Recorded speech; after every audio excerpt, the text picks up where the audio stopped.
So today I wanted to talk to you about this idea of intolerance of uncertainty and different assumptions that we have about this. So when I say intolerance of uncertainty, this is like an allergy that we have to the idea that something is going to happen, we don't know how it's going to turn out, and we're not going to be able to have control over it. More now than ever, this is something that we're facing on a daily basis, so I think it's really important to spread the word on what this means and how this impacts our day-to-day lives. So something that I actively work on with clients when we're working with generalized anxiety is how to understand intolerance of uncertainty to then use it in their anxiety toolkit, right? To have that in their resilience arsenal. So as you can probably imagine, we have some underlying beliefs and assumptions about this idea of uncertainty that actively influences what we think about a situation, how we approach a situation, and also how we relate to others, or how we maybe react in a situation or deal with a problem, right? So when we talk about this idea of uncertainty, it's when we think that something's going to happen at some point in the future, and research shows that we tend to think that this is going to be a negative outcome, right? Especially if we're already prone to anxiety, that that's a part of our lived experience, we're more likely often than not going to think, okay, if I'm going to go into this situation and maybe it's a new situation or it's unpredictable, I'm likely going to assume that it's going to be negative, right?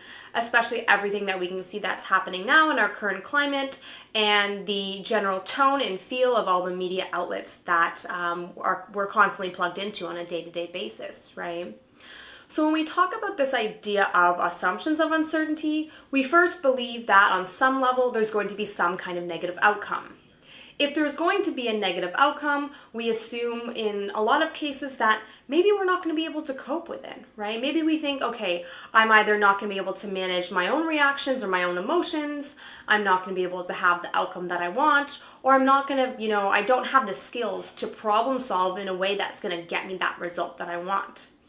When we have these assumptions, it makes it really hard to want to actively approach that situation, right? Because if we go in thinking that it's going to turn out negatively and that we're not going to be able to cope, that means that, okay, well, I'm not going to have as much control over it.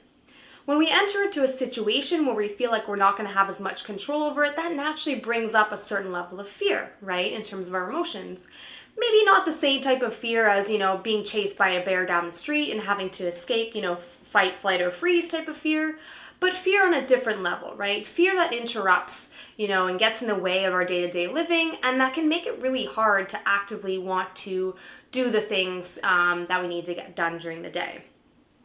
So for today, I just wanted to share a little bit of information on those most common assumptions around uncertainty. So just as a quick recap, we have, if we think a situation is going to be uncertain, that there's going to be some kind of negative outcome, we think that we're not going to be able to cope with it, and that we're not going to have control. Right? It's really helpful in these changing times to keep that in the back of your mind and to think about that when you approach a situation, to start to understand, okay, this is the stress or anxiety that's talking, this isn't me.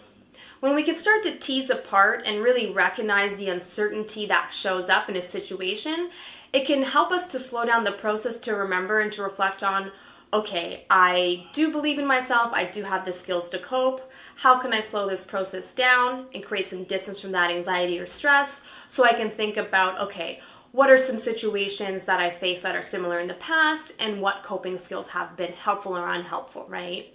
When we can slow that process down and reflect on what's worked for us in the past, we can then, use those skills. We already have those skills in our arsenal, and so we're able to take the time to think about, okay, I'm feeling uncertain, I'm feeling anxious right now, but I know that I have the skills to get it done. So for today, as a quick reminder, what's the skill takeaway? So it's looking at, okay, let's slow the process down. Let's identify those three main assumptions in terms of uncertainty, and then how can I use those to actually help me create some space from that anxiety and still remember that I have those skills to be able to get through the day. So try that out. Let me know if you have any questions in the comments, and we'll talk soon.